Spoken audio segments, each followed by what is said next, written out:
AI agents are everywhere, automating tasks and making decisions at machine speed. But agents make mistakes.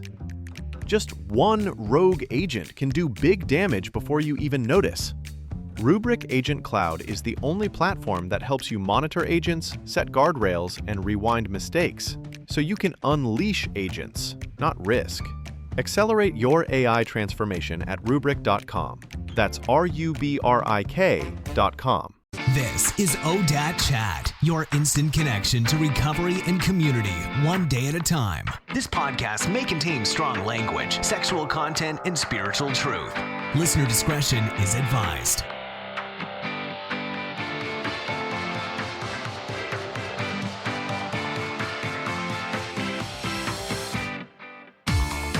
Today's episode is brought to you by Audible.com. This is my most favorite app. I have about 64 book titles on my phone.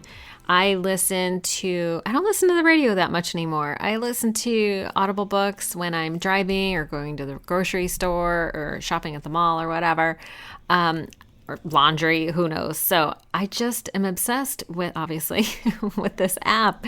There are so many amazing authors out there, some who have been on the show. And I think the one I'm listening to right now is called Playing Big by Tara Moore. She's amazing. So if you want to try it out, you can actually get your first one free by going to odatchat.com. On the right, there's the Audible button. If you sign up for a membership, you get your first book free. I hope you enjoy it as much as I do, and shoot me a message on Facebook. Let me know what you're listening to, and maybe we can talk about it on the podcast. Welcome to ODAT Chat. My name is Arlena, and I'll be your host. In case you're wondering what the heck ODAT stands for, it stands for One Day at a Time. The purpose of the podcast is to uncover root causes and conditions of addiction and to reveal the ideas and solutions that lead to healing and long-term recovery. I actually started the podcast out as a resentment, to be honest.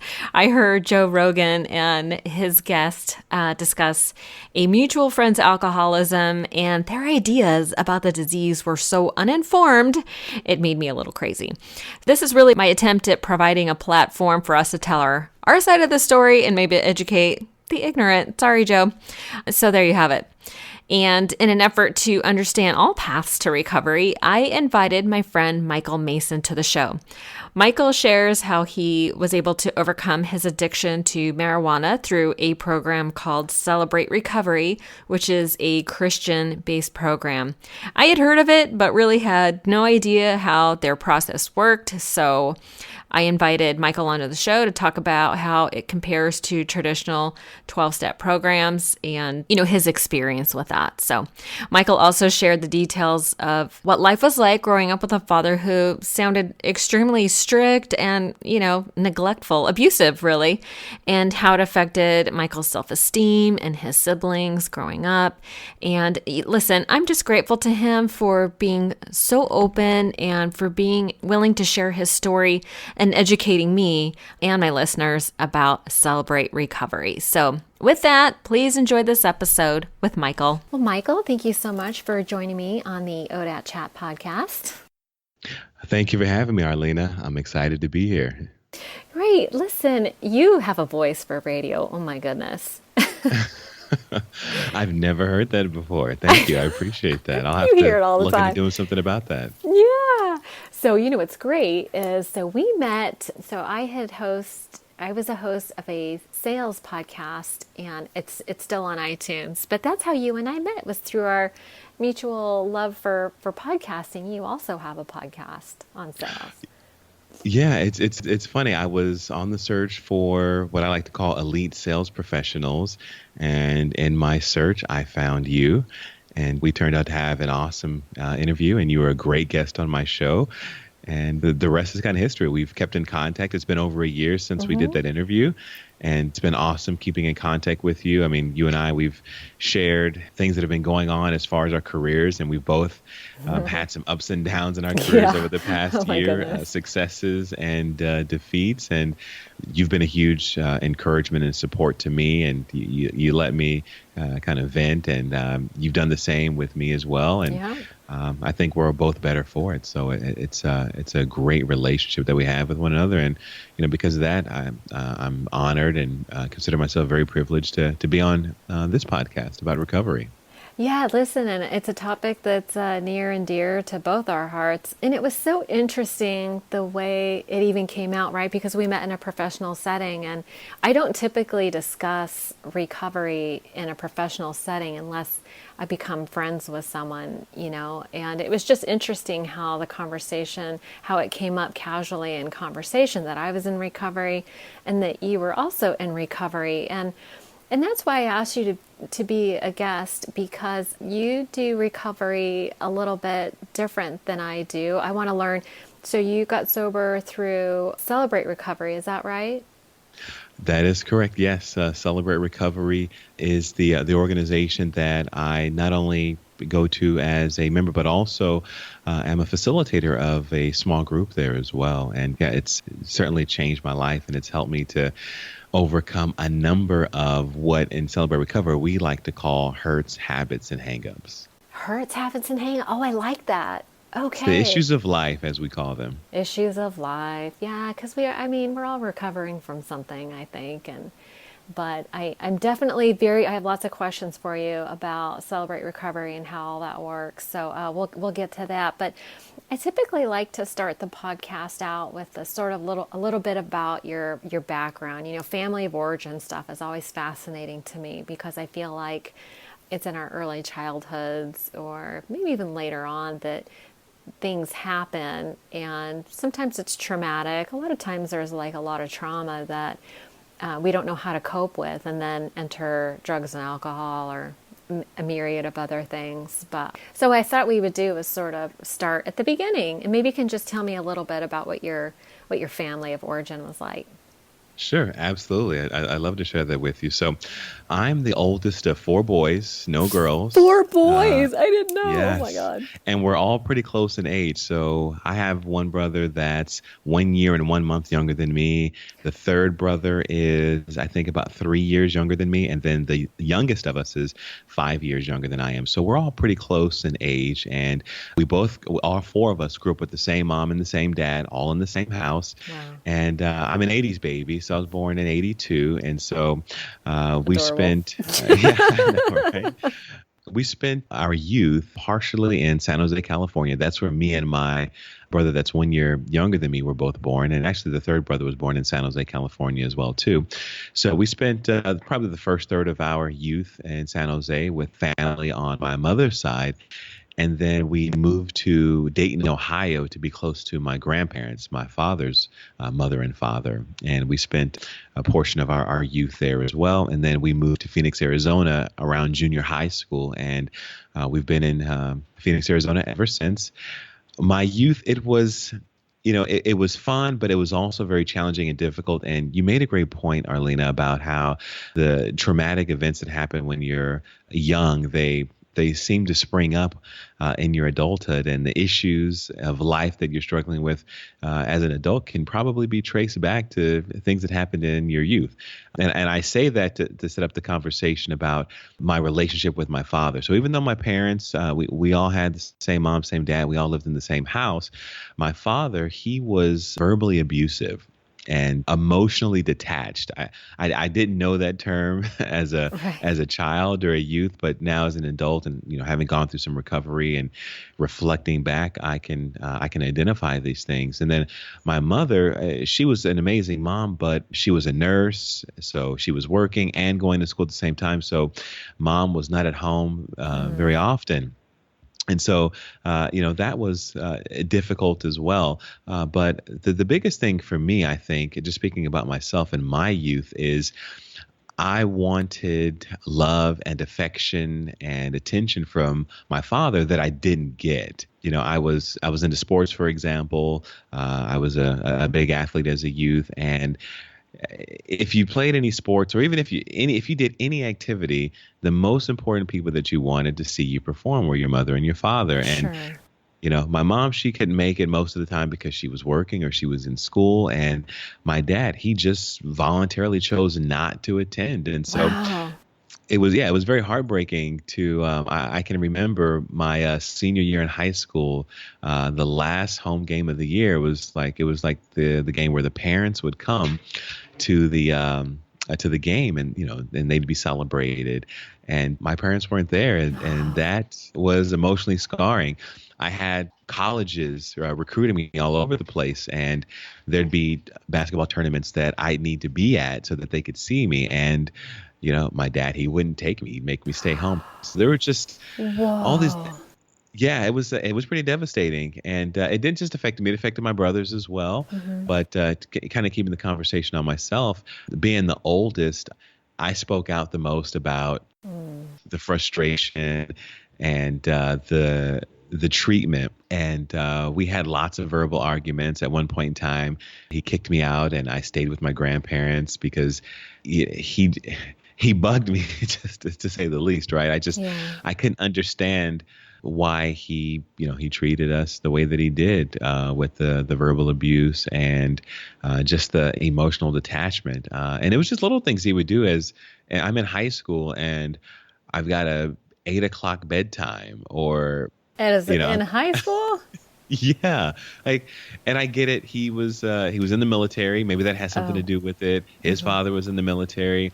I could imagine that might have some effect on it. But little things like that, or me and my brothers, we couldn't use the phone, past like 4 or 5 o'clock in the afternoon. He would literally turn the house phone off, and not to toot my own horn, but absolutely. And, me and my brothers, we're tall, we're handsome young guys. We were popular. And so you could imagine the phone ringing, and, we want to socialize with friends and such. And, we weren't able to do that. We weren't able to have friends over at the house. No friends at the growing house. up. No friends, not even cousins could come over. It was just, it was why I call him the warden. That's how we kind of put it. It felt like, a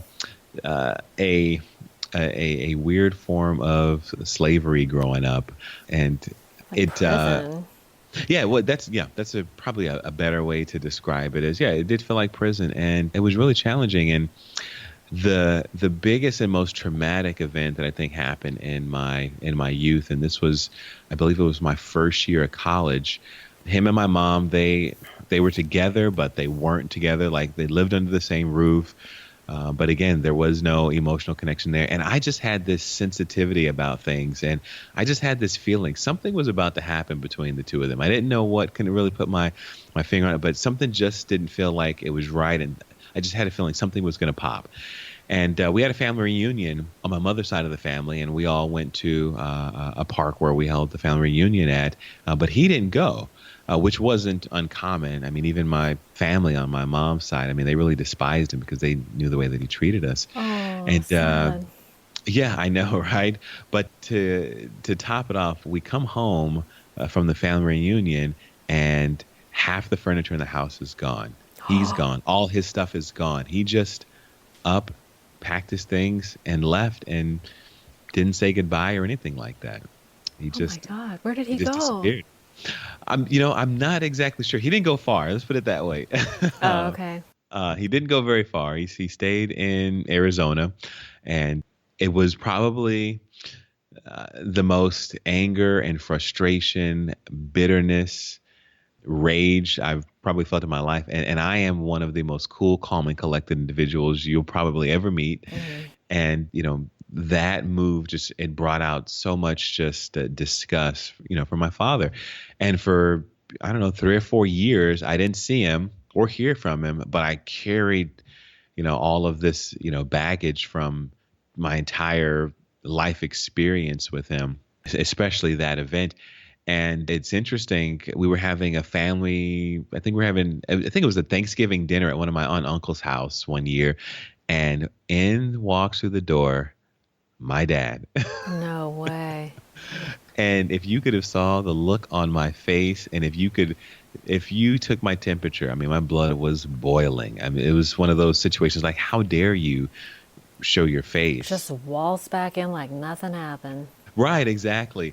And it was total shock. And it was so bad. I left. I left the dinner because I could not be in the same room as him. It was Nobody because even warned you he was coming? no one that I know of knew he was coming. It was one of those He just showed surprise. up? Yeah. And Wow, like that's everything was bold. cool. Like, I know, right? I That's so know. And ballsy. I guess I'm fortunate that, I've I've got some family that know how to keep their calm as well too. And so, nothing, violent broke out. And I mean, it's probably a good idea that I left. Yeah. I just couldn't believe it. And, to make matters worse, this would happen like often. He would just pop up at, family events on my mom's side, and I would leave every time for a good 2 years. If he showed up, that was my cue to leave the building. Wow. And because I couldn't stand to see him. I couldn't stand to, be in his presence. And I just, again, had a lot of pent up hate and anger and frustration towards him, and unforgiveness, for everything that he had said, everything he did, the things he didn't do that I thought he should have as a father. As a result of all of that, it caused me to have some serious issues as an adult. And Yeah. things like people pleasing, codependency, fear of rejection, fear of failure. These were all things that began to form within me as a result of the broken relationship I had with my father, the expectations I had of him that weren't met, and the disappointment that came from that, and then all of the, him abandoning, my mom, me and my brothers. It was pretty traumatic. And not to mention, when he left, my mom couldn't take care of the mortgage by herself, and Oh, we're shoot. all in school. And so Well, the this house went happened when into you were like in foreclosure. high school? I had just graduated high school. I was, I When think, in he my first left? year of college. Yeah, I Oh, was. your first year of college. Yeah, it was my first year of college. Yeah, he left, and so the house went into foreclosure. Oh my We God. lost the house. Oh my God. That's Yeah, awful. yeah, it was pretty devastating. It was, but you know what? As bad as that is, Arlena, the story actually, it works out okay. You have no idea, and I can thank, being part of a recovery group for that, actually. So I don't know. You want me to stop there and give you a second to ask some Sure. questions, or Yeah, keep I going? am super curious about, I'm just curious about your dad. You said he was former military. What branch of the military was he from? He was in the Navy, and He was in the his Navy. father, my grandfather, was in the Navy as well. But it's interesting, though, my grandfather, his father, he was an amazing grandfather. I almost model myself after him. He was Oh, a okay. man of integrity. He was a family man. He was a role model for me. He gave me great advice. I'm fortunate that both grandfathers on both sides of my family were really amazing men, and they helped me to develop my character. And I would even say, as a youth, that my grandfathers were more of fathers to me than my own father was, because of the examples that they set. So Was your father a drinker at all? he drank and he smoked marijuana as well. Okay, so would you say your father was probably an alcoholic? Yeah, I think so. Okay, yeah. Do you know what happened to your dad that caused, well, you may or may not know, because it doesn't sound like he shared too much with you. So do you have any clues as to what shut him down so hard? He didn't that is one of the interesting things about my father, is that even though we lived under the same roof as one another, for, I don't know, 18 years of my life, his past is quite the It's a mystery for me. mystery. I don't know a whole lot about, him as a person. I've had conversations with some aunts and uncles regarding him, and His siblings?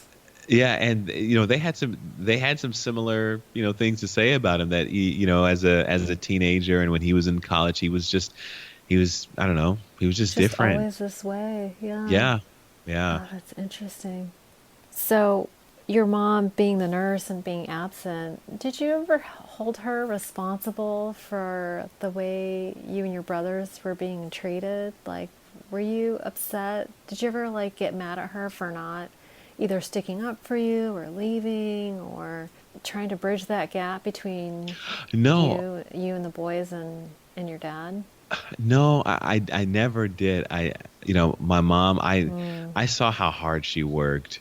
And, when she wasn't working, she did everything she could to take care of us. Yeah. She did. She did a great job.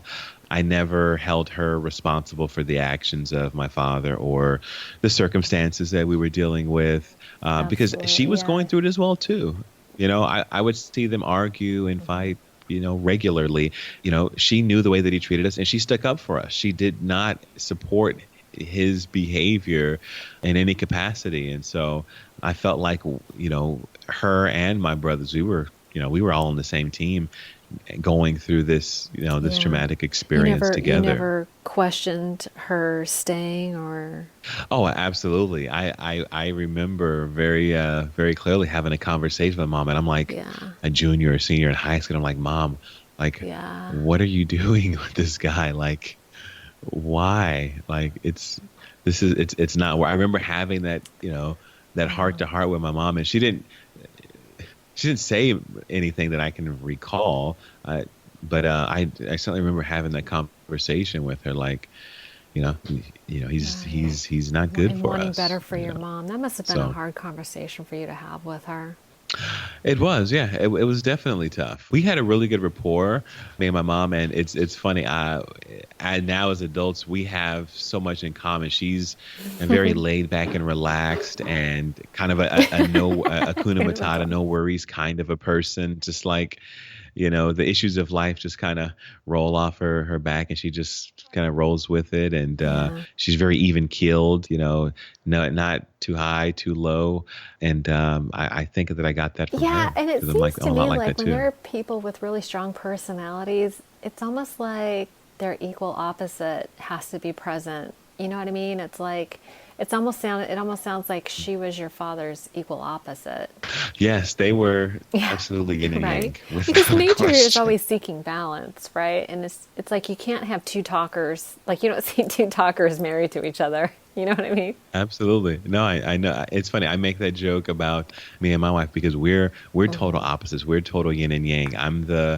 I like to lounge on the couch or, in the backyard on a chair and read a book and just kind of be a homebody. And she's the total opposite. She likes to be out, group of friends, having a good time, being very social. And I'm more of I'm the introvert. She's the extrovert. And it's But you the total balance each opposites. other But out, right?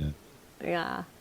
absolutely. Yeah. And to your point, if we both were like me, we'd be hermits, right? We'd never go out. We wouldn't do anything. And then if we both were like her, we might be somewhere in a ditch because we're having so much fun. Right. You know? Yeah, and so speaking of having fun, so what is your drug of choice? Did you drink as well as doing other things, or walk me through that a little bit? So it was marijuana was my drug of choice. And the way that I guess marijuana and I became acquainted with one another, I think is kind of interesting. I was kind of sheltered from it to some degree, but I was curious at the same time. So I didn't try it until I moved out of the house when my dad left. But interestingly, every once in a while, I'd like go to the garage to like put some clothes in the washer or grab my basketball out of the garage, and there'd be an Oh my interesting God. odor coming from the my dad's van in the garage, right? Wow. He had a van in the garage. Yes, he did. Later on, I came to understand what that was, but as a youth, I didn't know what it was. When I moved out, I had a roommate that I went to high school with, and we actually worked at the same job. It was a sales God, call that's center, hilarious. coincidentally. So you've been a sales guy And, a long time. yeah, we moved forever. Yes, Yeah. it's a very, very long time. A lot of our coworkers, became friends with us, and we lived 5 minutes from the call center that we worked at. And so after work, they would all come over to our apartment and hang out. And at the time, I didn't smoke, but all of them did. And so ultimately, Yeah. just being in the environment of it made me curious, right? I was the odd man out for a while.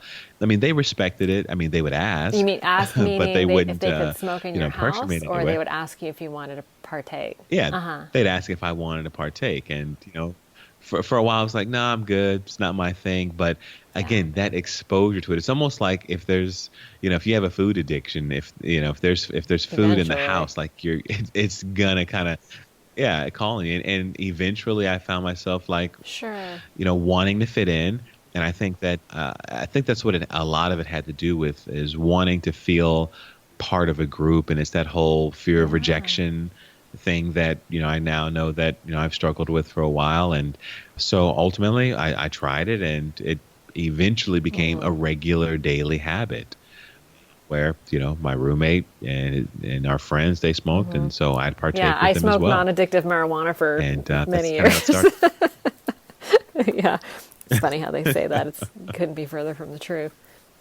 I know, right? Yeah, I hear arguments about it's not addictive. Yeah, And I I'm mean, like, it's not okay. addictive in the sense that like heroin is addictive. Like when it's absent, like we don't get you don't get drug sick, I think is what they call it, right? But you Right. still, like Yeah. when I had to go without, super irritable and just jonesing for it, just like, Right. and the lengths I would go to go get it. I mean, I'm sure listen, and it wasn't legal. It's still not legal in Arizona, but I mean, can you talk to No. me about some of the lengths that you would go to make sure that you had it?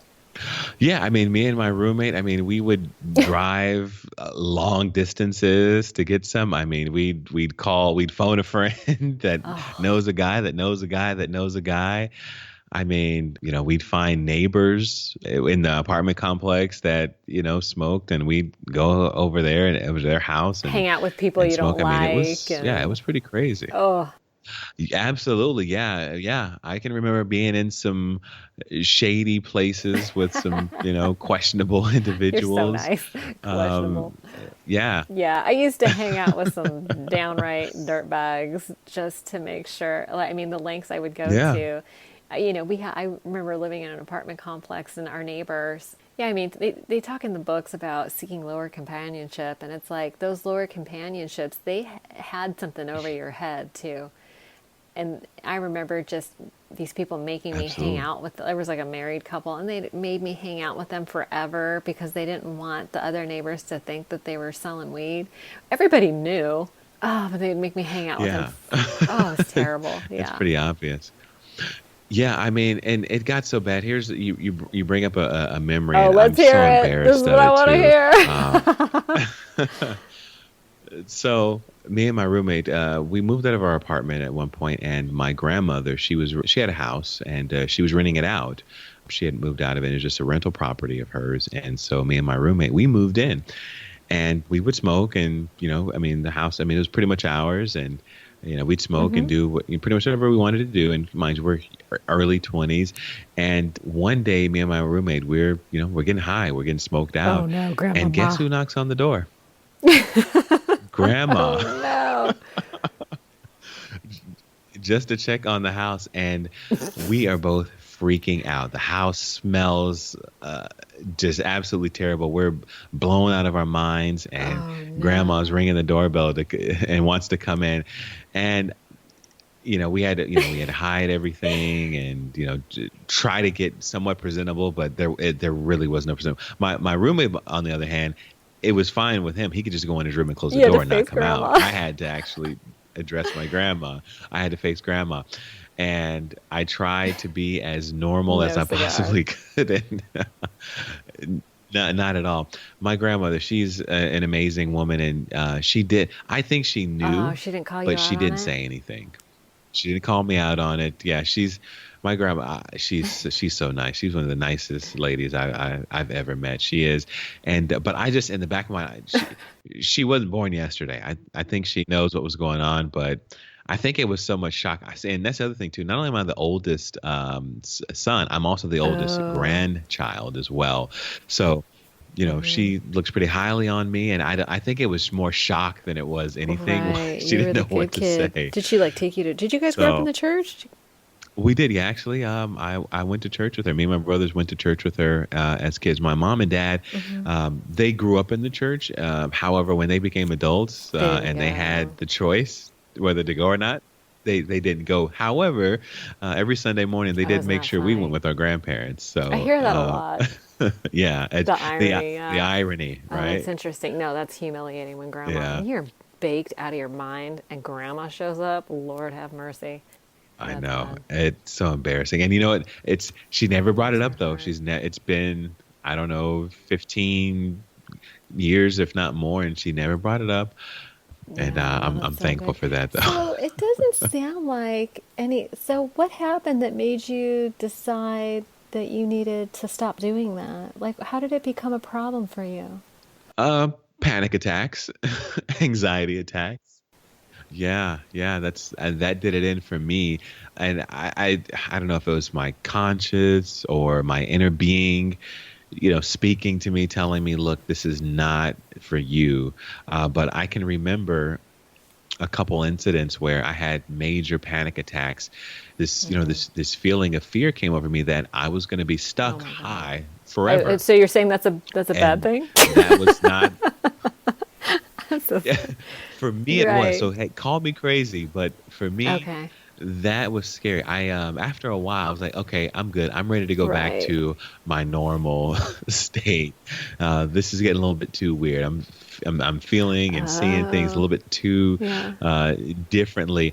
And so, I mean, there's one incident in particular. There's a couple I can think of actually. One was me and my roommate when we lived in the apartment complex. We went to go smoke next door with our neighbor. He was our age, and he was a sketchy character. I mean, I wouldn't go hang out with him, on a regular daily basis. But we were out of You weed, and hang so out. he had weed, and so we went over to his house. Right? Yeah, exactly. It's like Right. you find a way to get your fix, and so, we smoked with him and went back to our apartment, and my roommate went in his room to go play video games or something. I went in my room.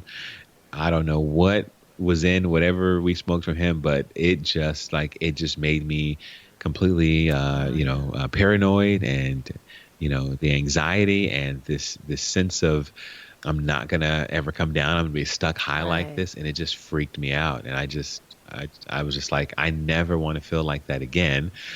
Needless to say, I did smoke again after that bad trip.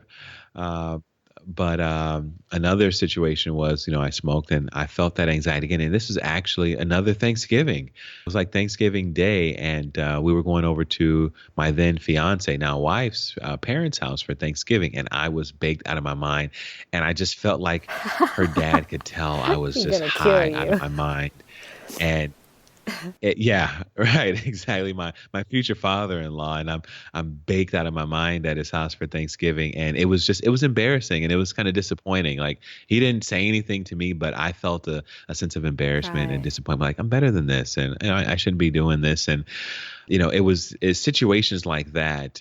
I kept having these reoccurring anxiety attacks and freakouts whenever I would smoke, and that's what ultimately that was one of the things. I won't say the only thing, but that was one of the things that made it very clear to me that this is not for me, because I got to a point Yeah. where I didn't enjoy being high. I Right. was not having a good time like A everybody else was horrible having. I was time. having a horrible time, and I mean, part of me would like to believe that that's God, or my inner man rejecting that, just because it's the path that I'm on, and the things that I do now, the life that I live, the people that are in my life, and the people's lives that I intend to touch. I can't be under those types of influences and have the impact and the calling that I believe that I have, and I think Oh, that has something absolutely. to do with Yeah. it as well too.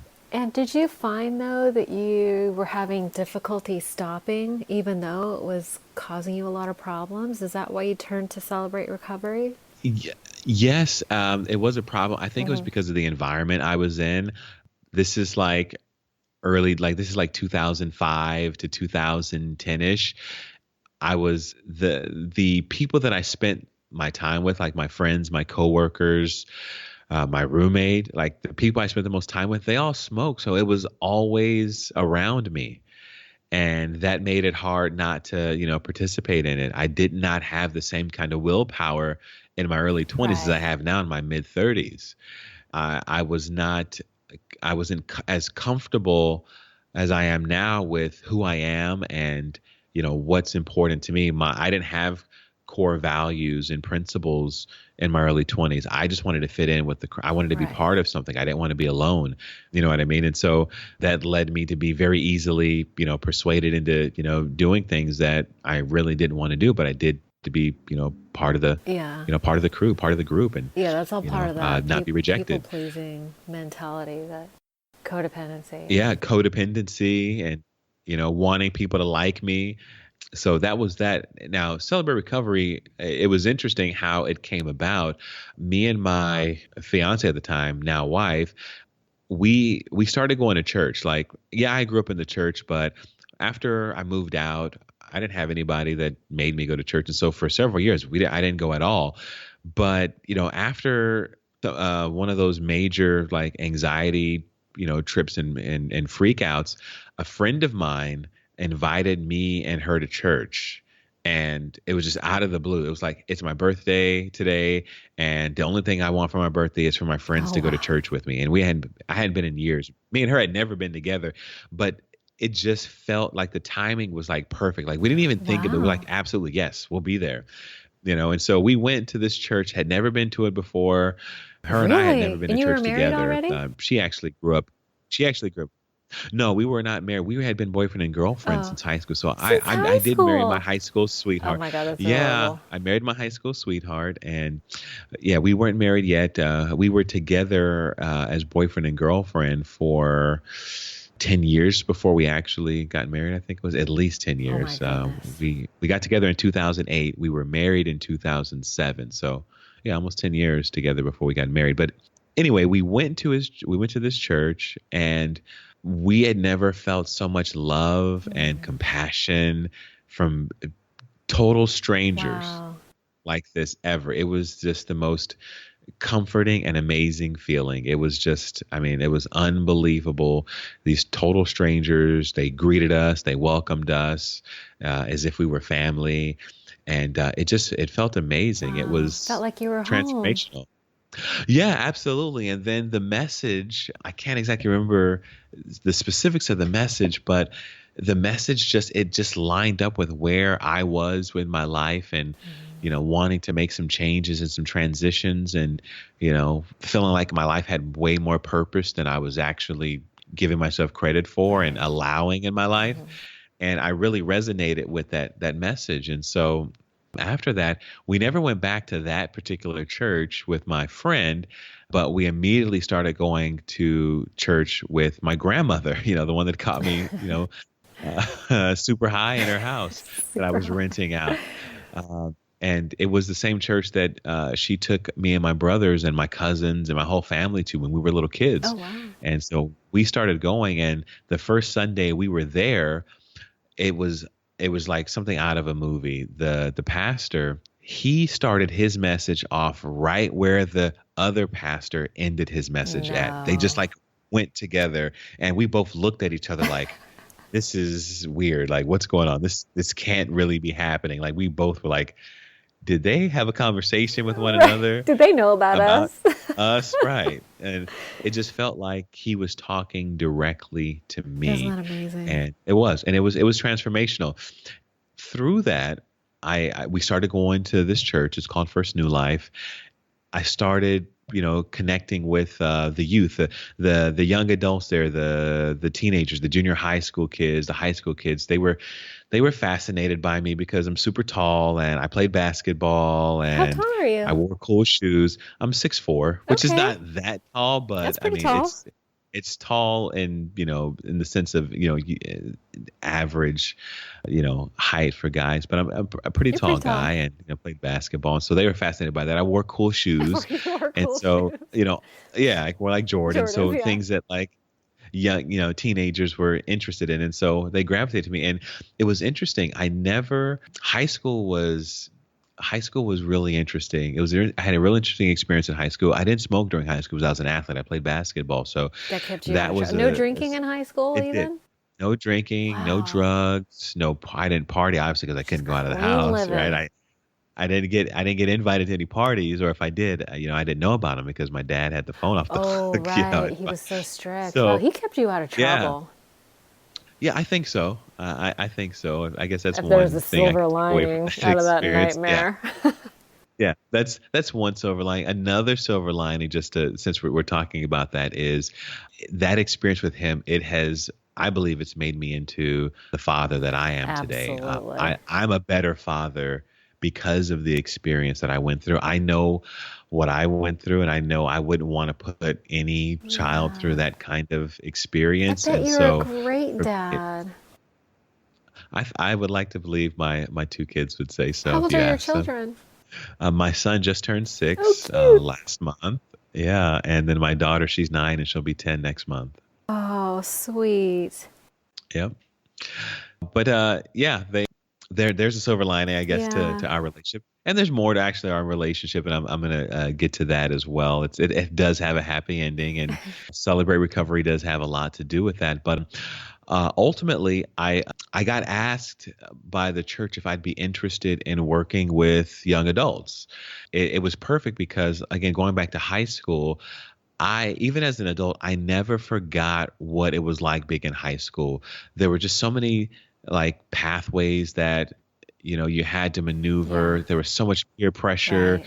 There were all these, there were all these things that could get you in trouble or in jail or even For killed in sure. high school. Drugs, sex, diseases, alcohol, violence. I mean, it was just Was there really a lot of odd. violence at your high school? There was, What yeah. kind of a I neighborhood went did you to, grow up in? so it's interesting. I started off at a fairly nice high school, not in the neighborhood that I grew up in, because I wanted to play Oh, basketball uh-huh. for one of the top level schools in the state. The high school was called Marcos Deniza. So that's where I went my freshman year. And though there wasn't a lot of violence there, it did have its fair share of racism. Mm. And there actually, I don't know why, but there were several suicides in my freshman year. What? Yeah, it was How crazy. many? At least 3, I Oh believe. my So goodness. this is 1996. So Oh. yeah, there were suicides. There were several like car accidents Oh. on the main street right in front of the high school students. And That's it was crazy. But then I crazy. transferred closer to where I live just because. I mean, it was taking me like 2 hours to catch the city bus. I was Uh, taking like 3 city buses to get there, and I would get home at like 9, 10 o'clock at night after oh practice my and have to gosh. be up at 5 to catch the 3 or 4 buses to get there. It was exhausting. So Because you were not after getting my a ride from anybody. no, exactly. Dad Not wasn't not that offering to give you a far. ride to school.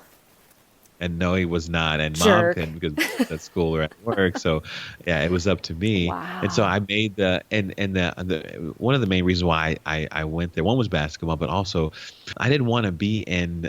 I didn't want to go to the high school nearby because I had heard the stories about fighting and riots Oh, and drugs and all those things, and I didn't want to be around that. I'm kind of a nerd. I'm kind of a square. At least I'd like to think of myself you're a as. And mellow dude. I was. Nothing wrong with Yeah, that. exactly. I'm a peace and harmony kind of guy. I'm a lover, not a fighter type. And Yeah, so you're a weed I didn't want smoker. You to be don't part of fight.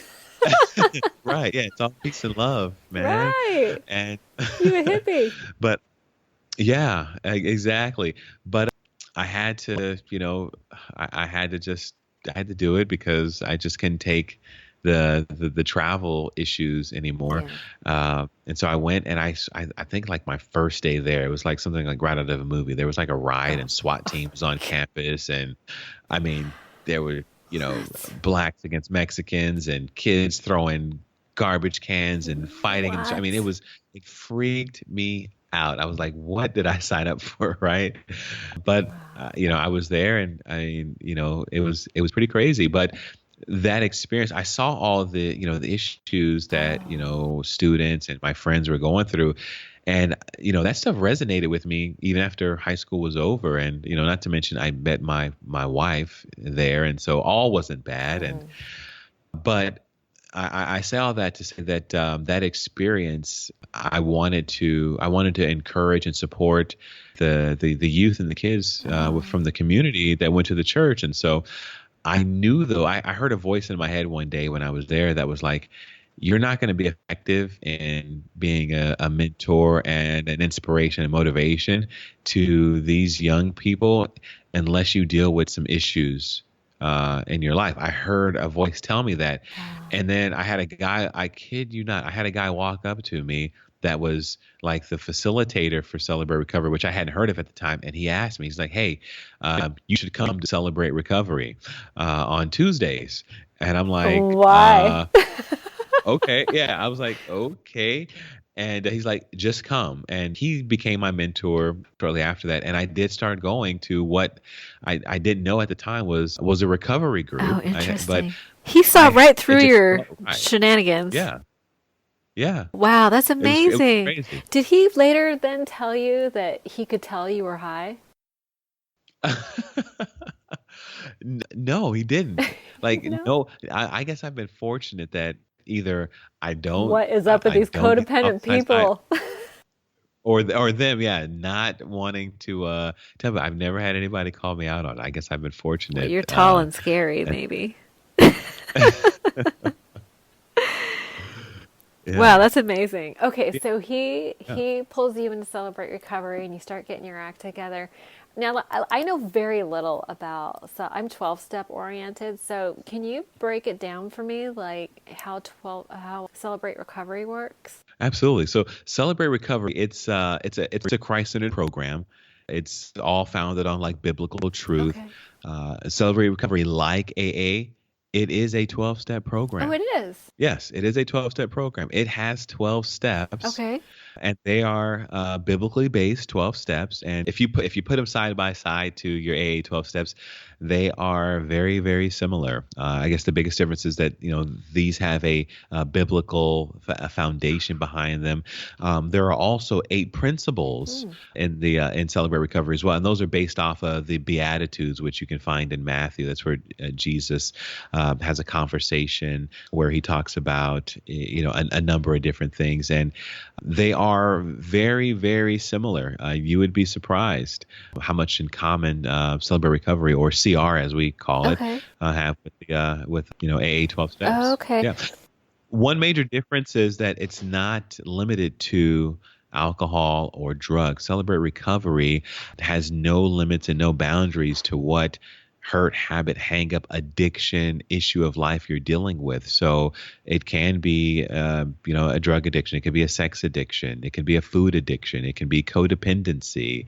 It could be unforgiveness. There's no limit to what issue or addiction you have that Celebrate Recovery doesn't have a place for you. Oh, that's brilliant. I mean, it makes a lot of sense, right? Because we've all heard about all the different 12-step groups. I even heard recently, and I had never heard this, but last Saturday, a newcomer girl told me that she went to a church to go to an Alcoholics Anonymous meeting, and she discovered something called RA, Racist Anonymous, people who have decided that they're racist and they don't want to be.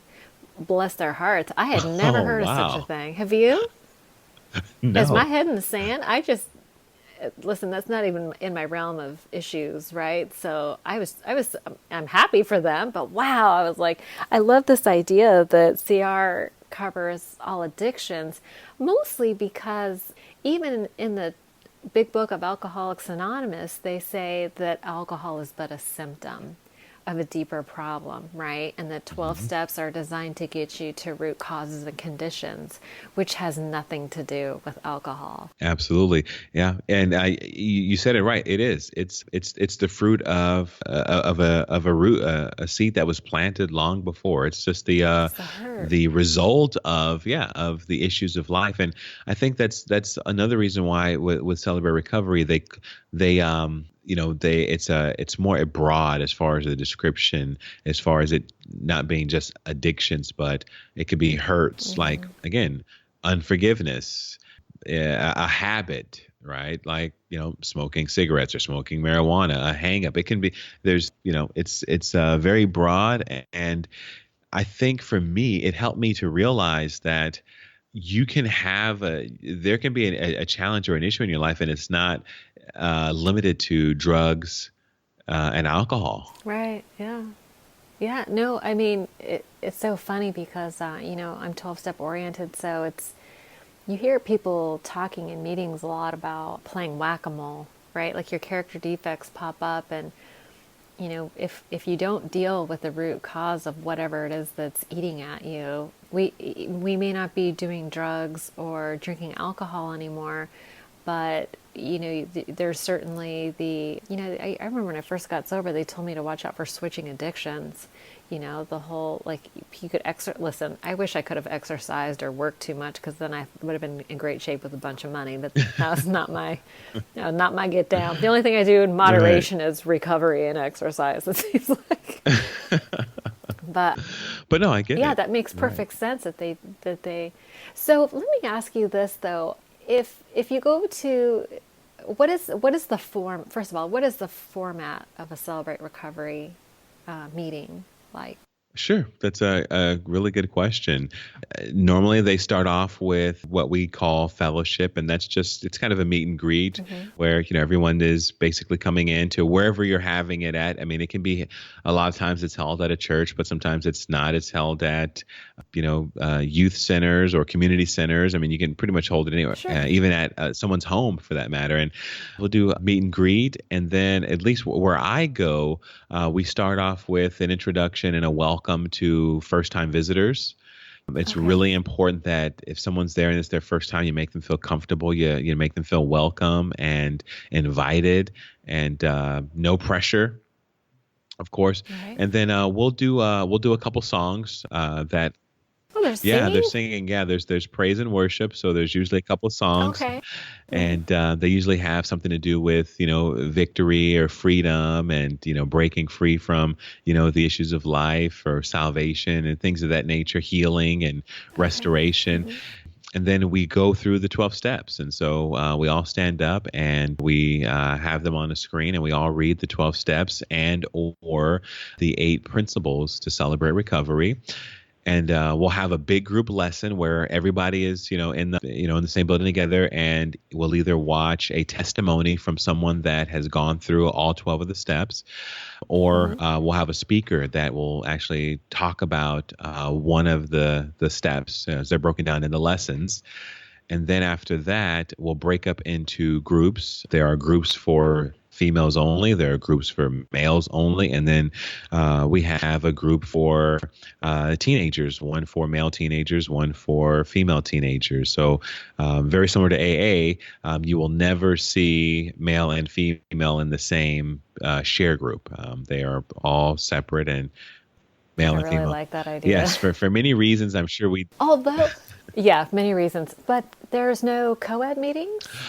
There are not. In Celebrate Recovery, there are no co-ed meetings. And one reason for that, and I guess the one that sticks out to me is, let's just say, for example, someone shares something very personal in that group. Let's say, someone shares something very intimate, very personal in the group, and someone of the opposite sex has not quite made it to recovery, uses that as a manipulation ploy, you know what I mean, to take advantage of someone. And so that's not the only reason, but I know for me, that's the one that really sticks out as to why it's not healthy to mix the sexes in the groups, which is why we separate. Also, it's not a good idea to do family members in the same groups as well, too, because it can make it uncomfortable for one or the other to be open and honest and share, because they may have some issues with that person, right? So, for example, a mother and a daughter in the same group is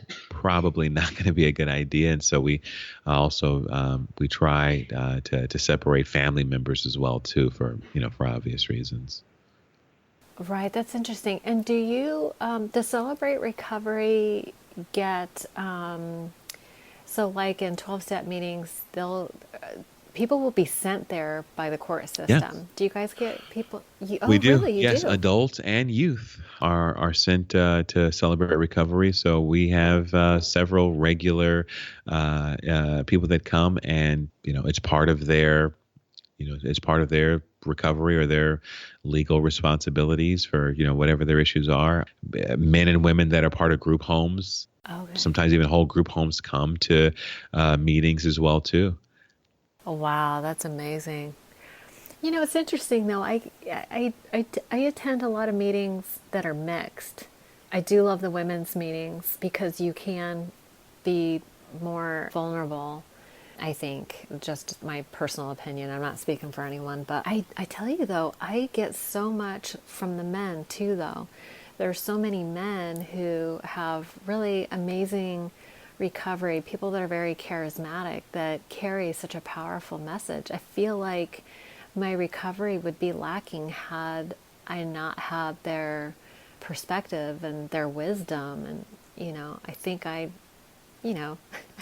wonder if the women, and vice versa, right? There's a lot of women in my community who have very powerful messages that benefit the men as well. Is there any, do you feel like you're missing out on anything? Use a word that I was thinking of as well, and it's perspective. And I think it's possible. However, at least at the group that I attend, we watch these testimonies. And we watch those in the big group, and those testimonies are, men and women. So even though there is no official mixed open share group, which by the way, we also, when we break up into groups, there's two different types of groups. There's your open share group where it's exactly what it sounds like. It's more general, and it's for more so for first time comers or those that are just kind of getting comfortable. And it's exactly what it sounds like. It's just an open share of right. No exactly. format or topic. Is there a topic? It's typically based off of either the testimony that we watched or the lesson that was taught in the big group, and that'll be kind of the foundation for the conversation. But then there is the more structured 12-step groups where you're actually walking through each one of the 12 steps in a very process-oriented manner.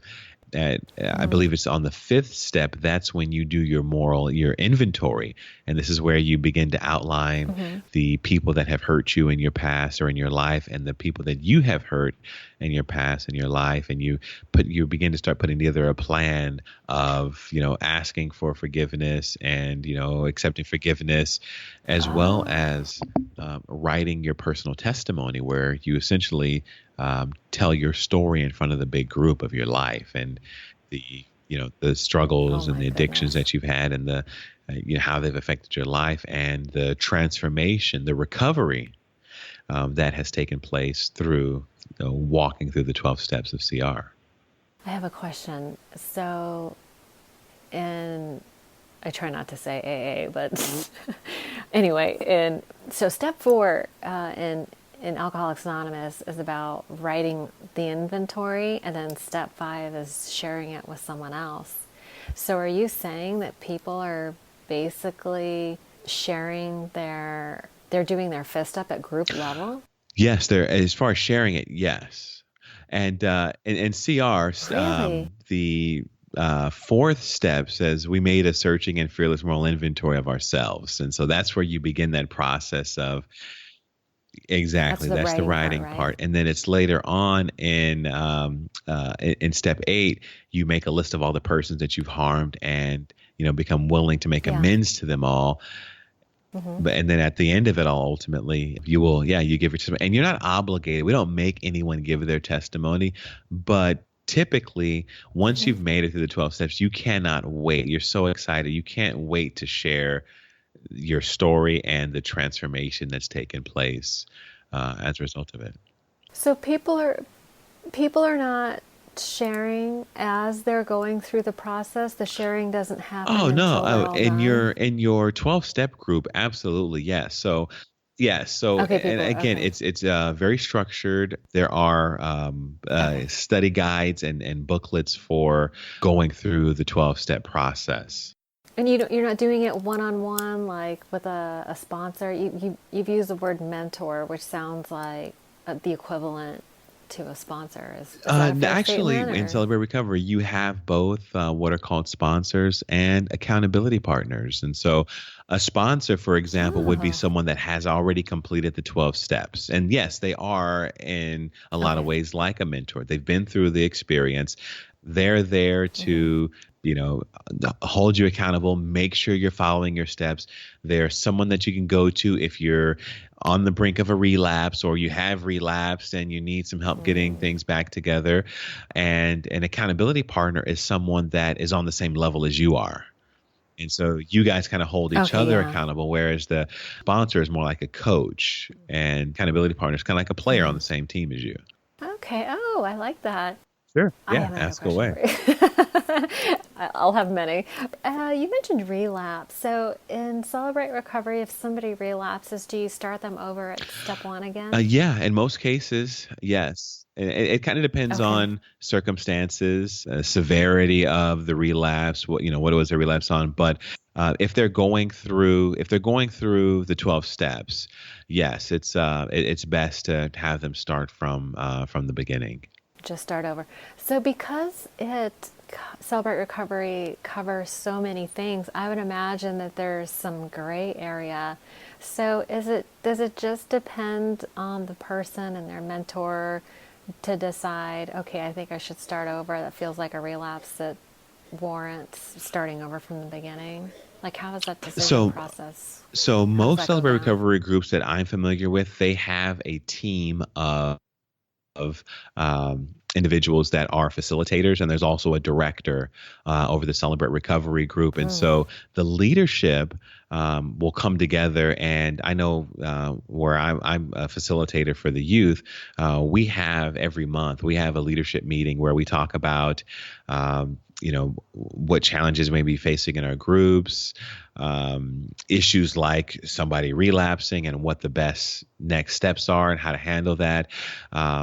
There are a few rules, or I should call them guidelines, that we go over at the beginning of each of our groups. And, one in particular is that, what's shared in the group stays in the group. The exception is if someone threatens to hurt themselves or someone else. In a situation like that, that is brought to the leadership of that Celebrate Recovery group. And, from there, we identify what the next best steps are. So it's not, it's a democracy, not a dictatorship. Right. Yeah. And, we collaborate, and we work out what we believe to be the best solution for the group and for the person.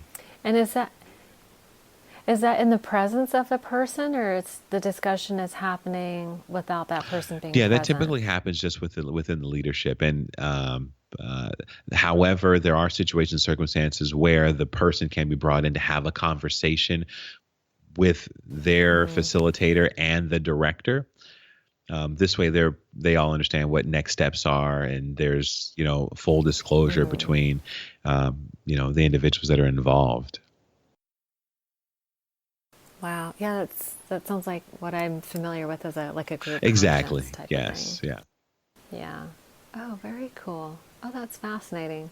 I guess there's a few ways. So what happens when someone decides, I can't hack it, and they don't come back? I mean, is there a follow-up, or you just turn them loose and let them come back when they're ready? That's I guess it just... it's I know it's cliche, but it takes a village. So that's where the sponsors and the accountability partners come into play. Part of their responsibility, especially for a sponsor to someone, is to be in contact with them, to find out what's going on, why, what happened, what's motivating you to not want to come back or demotivating you from coming. So the sponsors, the accountability partners, even the directors will absolutely reach out to individuals that we notice haven't been in a few weeks, or have made it clear they don't want to come for whatever reason. So absolutely, that's part of the role of an accountability partner and a sponsor, is to stay in contact with those that are coming and have in common.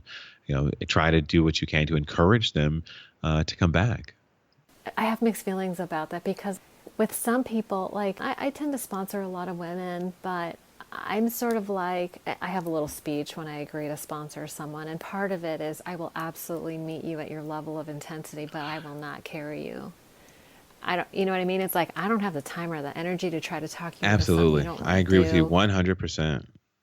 But it breaks my heart, and I'm torn sometimes, because I'll be at a meeting and I'll hear somebody who has come back and they say, oh, so and so wouldn't let me go. They hounded me, and we all kind of giggle about it. I'm so grateful that they stuck by me and they could see through my BS, and I'm, they're grateful, right? And so part of me is like, oh, well, maybe I should be a little more aggressive, but it's really a tough call to, you can't make somebody get clean and sober. No, you can't want it more right? than they. You reminded me of a situation where when I first got in, I was like super on fire for saving youth, and I was Yeah. mentoring a group of like troubled teenage boys. Like they all had issues where they had been locked up at some point in time, and some multiple times, and they Oh, were coming to group. That was part of their responsibility, and I was hell bent on I'm going to save these kids. I'm going to turn them around. And yeah. I was just putting so much into them. All three of them, they all ended up, either running away from home or getting in trouble and getting locked up. And I felt terrible, and I felt so responsible. Mind you, this is early in, and Yeah.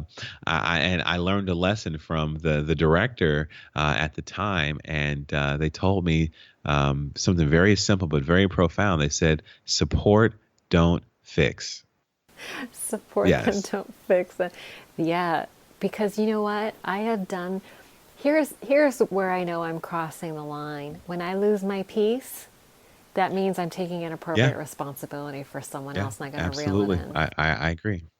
Hmm. whenever I lose my And when peace. I Yeah. always ask myself the question, do I want their recovery more than they want their recovery? And if the answer is yes, then I've crossed the boundary of, what's under Cross my the control. boundary. And I'm a huge Wayne Dyer fan, and I know, Oh, love rest his him. soul, but he said something years ago. Such a I know, loss. right? But he said something years ago that has stuck with me, and I think it's one of the things that keeps me very level set. And he said, if you can control the situation, there's nothing to worry about because you can control the situation. If you can't control the situation, there's nothing to worry about because you can't control the situation. So either way, whether you can or you can't control the situation, there's nothing to worry about. And I take that, and I take the support, don't fix, and I kind of bounce where I'm at with this person off of those two things. And if it seems like I'm crossing those two boundaries, I know I need to take a step back and let them do their own thing and figure it out, on their own. And Yeah. I have a lot more peace because of that, because I was driving myself, up a wall, trying to, make them understand and get it. And it just wasn't working. Yeah, and I feel like I have to realize that they have their own God and their own process, and at the end of the day, I really don't know what's right for anybody. Exactly. I really don't. And I don't know what their process is about. Some people need to hit bottom harder than others. From my perspective, what do I know? People have to learn how to make their own decisions and make their own mistakes. And who am I to tell somebody what they should or shouldn't be doing? That sort of puts me in a position of, it's for me, it's too close to messing around with pride and Absolutely, it ego. is. Yeah.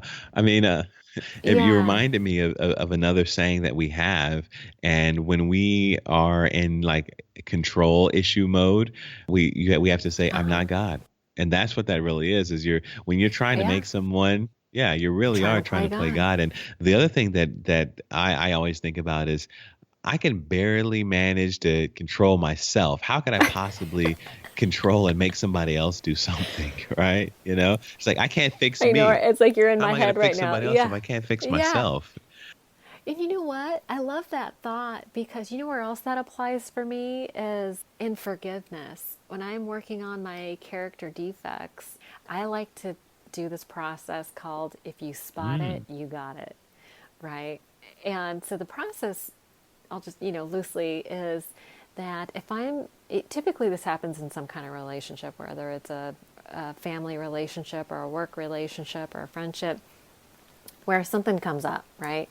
And I feel the urge to start judging this person, I'll go ahead and assign the labels. That person's selfish, they're self seeking, they're attention seeking, they're self pity, whatever it is, right? And I'll go ahead and assign the labels. And the hard part is to then say, okay, where am I those things? Where do I have those characteristics? And it's a very like pride swallowing siege sometimes, because my pride and ego and all my defensiveness is, wants to deny that I have those character defects. But I have learned that people are just mirrors, right? They're reflecting back to you what you love or don't love about yourself. And when I'm in conflict with somebody, if I can just ask God for help and look at those character defects, what are they in essence? It's the seven deadly sins, right? Where if I can just sit with it and pray about it over time, maybe like over a week or 2 weeks, it will be revealed to me where I am displaying those same character defects. And when I can get to the place of empathy for that person, like, you know what, I'm wrestling with this same exact character defect, maybe at a different degree, or maybe in a slightly different scenario, but in the essence, it's all about selfishness, self-centeredness, or you know what I'm saying? Like all those seven deadly sins. I go back to that place that you just mentioned. It's like, I am really doing my best to be a good person and address these character defects, and it's hard, and I'm trying. Right? What about these people who have no program, no support, no Celebrate Recovery? How do they get by in life? It's like they have nothing. It's like I have all this love and support, and I'm still Yeah, struggling. it is heartbreaking, and especially for me when I see teenagers that are just going through it. I mean, and a lot of the reasons why they are where they are, some of them is not their fault. They didn't choose to be born in a broken home, or to be born to parents that have drug and alcohol addictions, and they're Are neglectful, right. And so abusive. Yeah. it can be, and I think that's one of the reasons why you can sometimes cross that border, because you're going beyond empathy, and you just want to help some of these people, because like you said, they don't know what to do. They don't know how to help themselves. They're not aware of, they don't know about reflection on, what you're going through, and the root causes of it, like someone that has maybe gone through a recovery group or has been a leader and understands the process of healing and restoration and transformation. And so, yeah, it's definitely it's tough. It can be very tough. Yeah, and it sounds like you have to practice a lot of self-care and be very present and have that mindfulness in the moment to know when you're crossing the boundaries. But I think with kids, that must be so Absolutely. No, hard you because hit they're it right just on the head. kids. Like, I cannot be effective with them if I'm not taking care of myself. I just can't, and I mean, more important than CR for me was to have a positive impact and be a role model for young adults, particularly male, young adults. I couldn't do that in the state that I was in before Celebrate Recovery, before I Right, right, admitted that yeah. I had some serious, problems, and that my life was out of control, and that it was unmanageable. And that's part of the 12 steps, that there were issues in my past that were, really having an impact on me in the present, and would continue Wow, to if I didn't, congratulations. begin to address them in a, in a healthy, systematic, and I think for me, a biblical way. you know and I say all that to, again, tie the bow on my whole me and my dad relationship. So I'm in Celebrate Recovery, and I'm not a leader at this Wow. time. I'm coming, and I go every week, and I've been going since 2008 to Celebrate Recovery. Thank you. I think it was around 2012 or Oh, 2013, I finally finished the 12 right. steps. Like, I had gone all the way through the 12 steps. I had written my testimony about my life story, and I told my story in front of the whole church. And I was sobbing and crying. There was snot running down my nose. But I tell you what, when I finished, the weight and Of the burden course. that was lifted off of me was unbelievable. And I really and truly, I felt a weight, a physical, spiritual, emotional, relational Forgiving. weight lifted off of me. And Really? I felt free. I felt different. I felt more open and honest, transparent, and just comfortable in who I was. I still had, and I still to this day have character defects. What?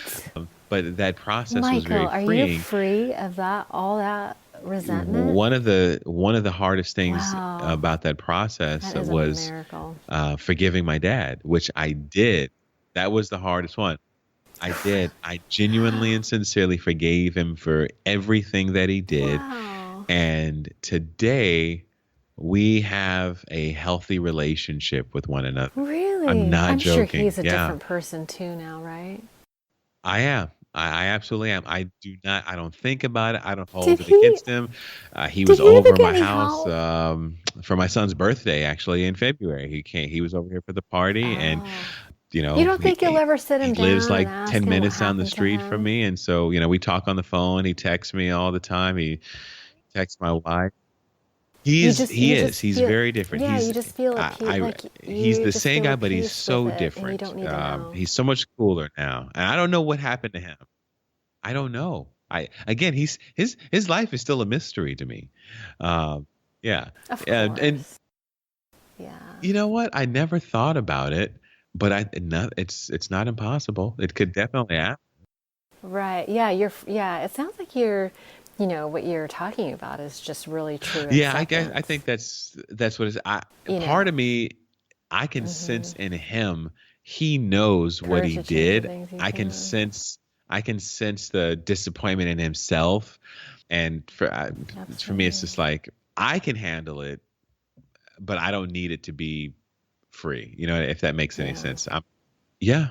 I accept the things I can't. It's serenity prayer. I accept the things I cannot change. You don't play ball with Dad. I change the things that I can. Yeah.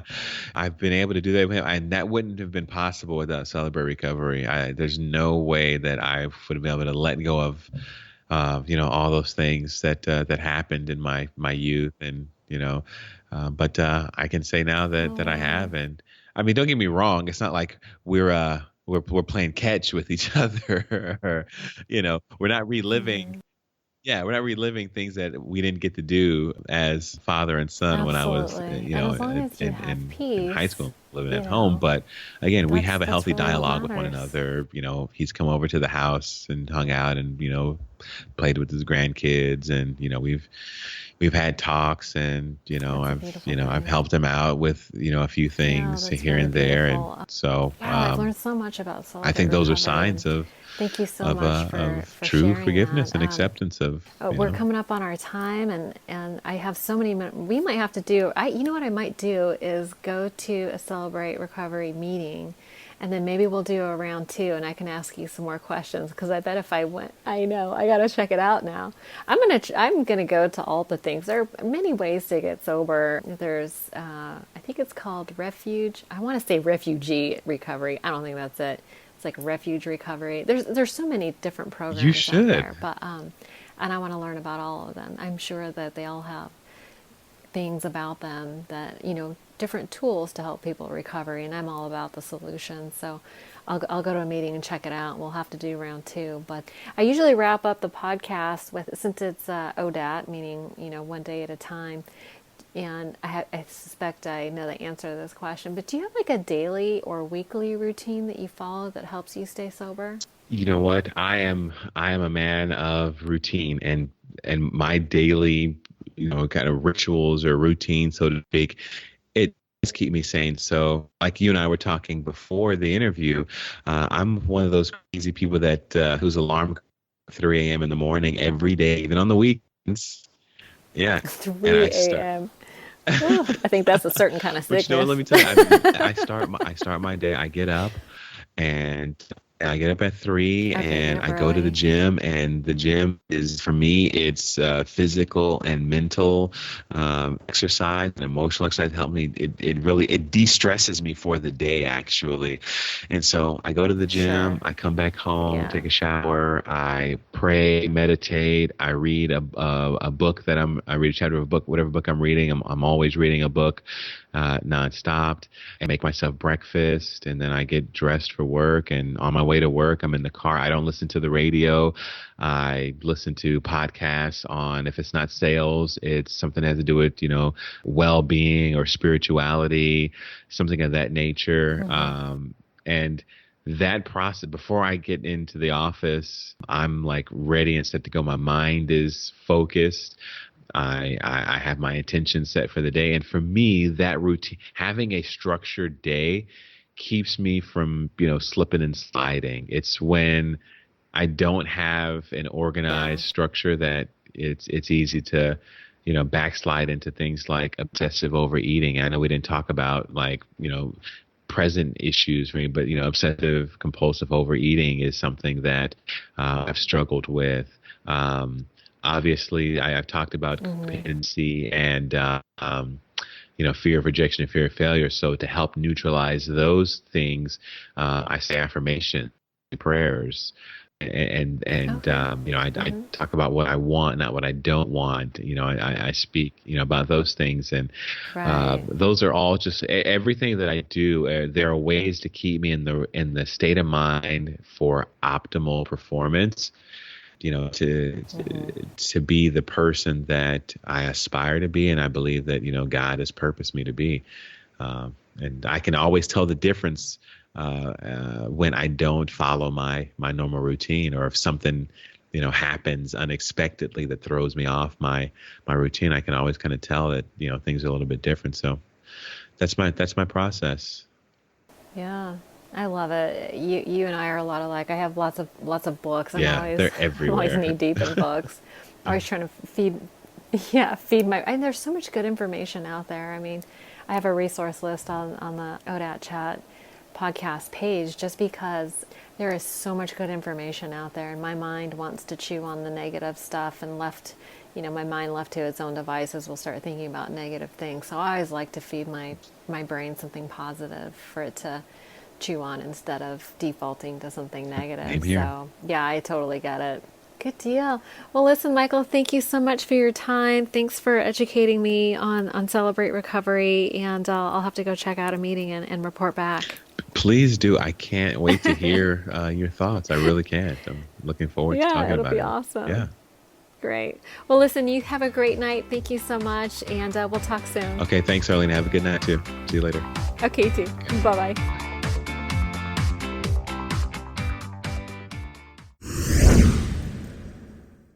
One last thing before you go, if you enjoyed the podcast today, please don't forget to subscribe on iTunes or Stitcher and leave a review. And if you'd like to make a donation to the podcast and help me keep the lights on, you can do so by visiting odatchat.com. There's a donation button or membership button on the right-hand side. Have a great day. Thank you so much for joining us. AI agents are everywhere, automating tasks and making decisions at machine speed. But agents make mistakes. Just one rogue agent can do big damage before you even notice. Rubrik Agent Cloud is the only platform that helps you monitor agents, set guardrails, and rewind mistakes, so you can unleash agents, not risk. Accelerate your AI transformation at Rubrik.com. That's RUBRIK.com.